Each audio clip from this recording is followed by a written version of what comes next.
नमस्कार दोस्तों, मैं मुकेश कुमार फिर से हाजिर हूँ आपके साथ फिर एक नई कहानी के साथ। दोस्तों, आज की कहानी भगवान श्री कृष्ण को समर्पित है, जन्माष्टमी को समर्पित है। आज मैं आपको जन्माष्टमी व्रत कथा सुनाने जा रहा हूँ। इसे सुनने मात्र से ही समस्त पापों का नाश हो जाता है। भाद्रपद माह के कृष्ण पक्ष की अष्टमी तिथि को जन्माष्टमी यानी कि श्री कृष्ण जन्म की खुशियां मनाई जाती है। भक्त मध्य रात्रि में कन्हैया का श्रृंगार करते हैं, उन्हें भोग लगाते हैं और पूजा आराधना करते हैं।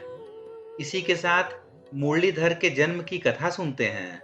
मान्यता है कि श्री कृष्ण की जन्म की यह अद्भुत कथा सुनने मात्र से ही समस्त पापों का नाश हो जाता है। साथ ही जातक पर कन्हैया की कृपा बरसती है। कथा इस प्रकार है। स्कंद पुराण के मुताबिक द्वापर युग की बात है।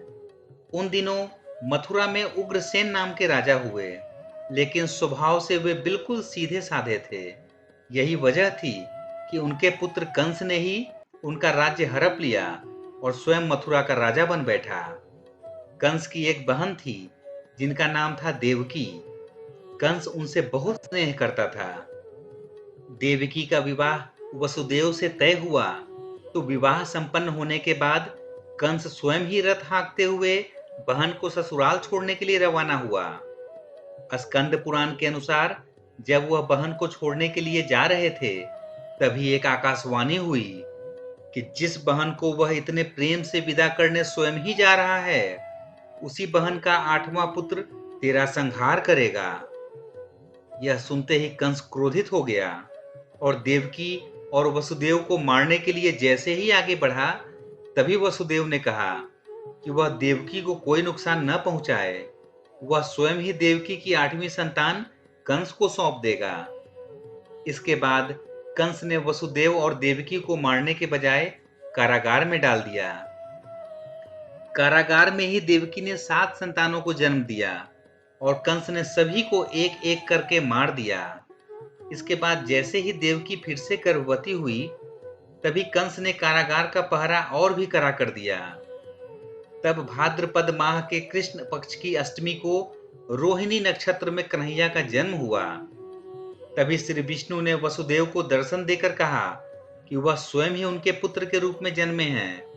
उन्होंने यह भी कहा कि वसुदेव जी उन्हें वृंदावन में अपने मित्र नंद बाबा के घर छोड़ आए और यशोदा जी के गर्भ से जिस कन्या का जन्म हुआ है, उसे कारागार में ले आए।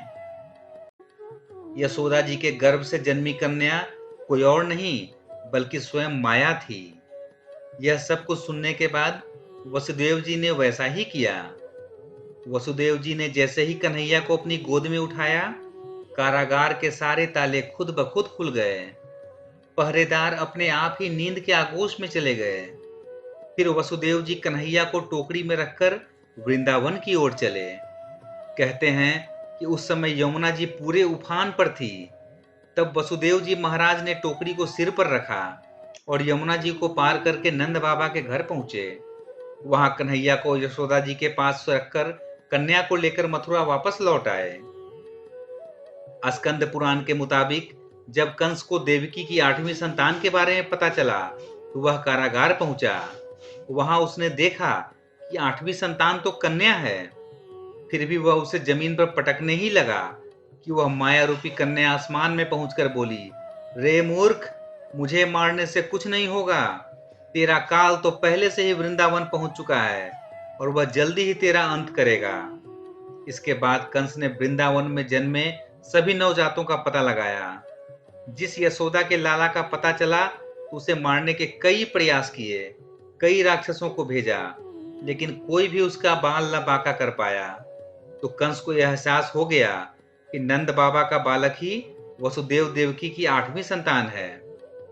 बाद में चलकर कृष्ण ने युवावस्था में कंस का अंत किया। इस तरह जो भी यह कथा पढ़ता या सुनता है, उसके समस्त पापों का नाश होता है। तो दोस्तों, ये थी कृष्णाष्टमी से जुड़ी हुई कहानी और उसकी व्रत कथा। उम्मीद करते हैं कि आपको अच्छा लगा होगा। ऐसे ही कहानियों को देखने सुनने के लिए कृपया चैनल को सब्सक्राइब जरूर करें। मिलते हैं दोस्तों फिर किसी अगली कहानी में। तब तक के लिए जय हिंद, जय भारत। व्यस्त रहें, स्वस्थ रहें, मस्त रहें।